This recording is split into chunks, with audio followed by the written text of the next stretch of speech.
Assalamualaikum warahmatullahi wabarakatuh. Oke, di sini saya akan sedikit menjelaskan tentang sejarah ketatanegaraan Republik Indonesia.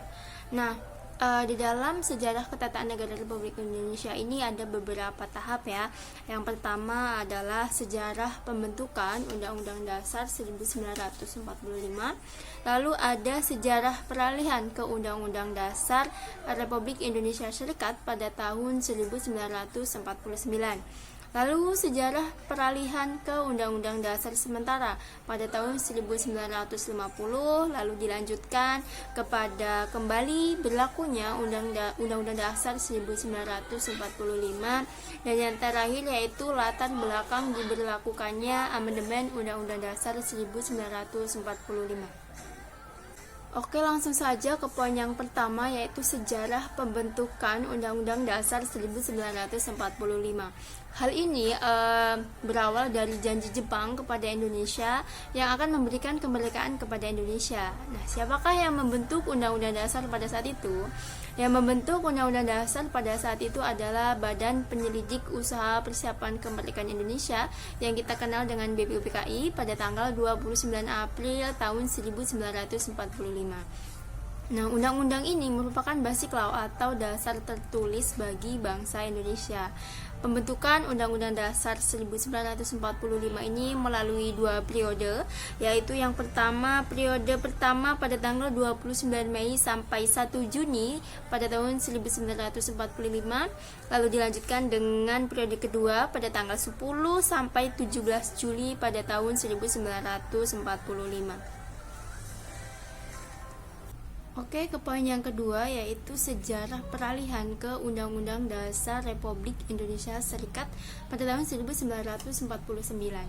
Nah, pada tanggal 16 Oktober 1945, Maklumat Wakil Presiden nomor 10 memutuskan bahwa kekuasaan legislatif diserahkan pada Komite Nasional Indonesia Pusat, karena pada saat itu MPR dan DPR belum terbentuk.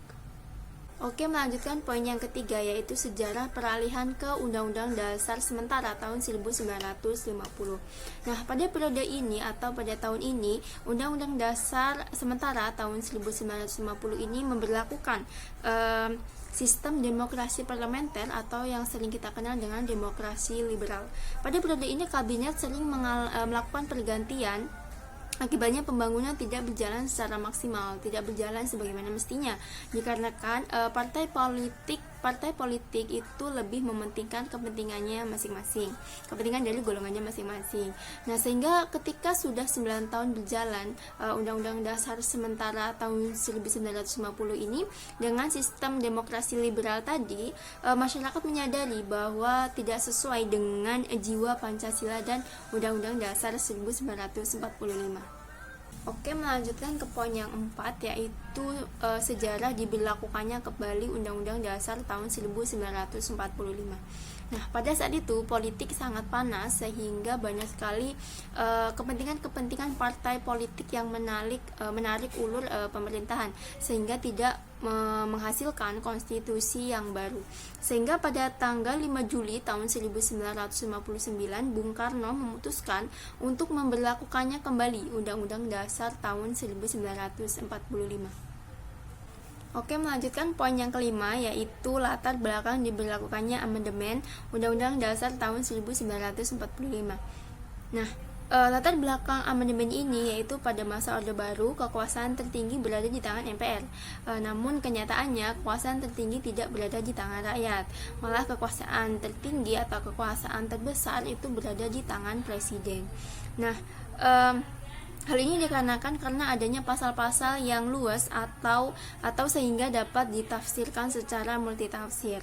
Nah, tujuan amandemen ini adalah untuk menyempurnakan aturan dasar, menyempurnakan kedaulatan rakyat dan pembagian kekuasaan, hak asasi manusia dan lain sebagainya. Mungkin itu saja yang bisa saya sampaikan tentang sejarah ketatanegaraan Republik Indonesia. Terima kasih.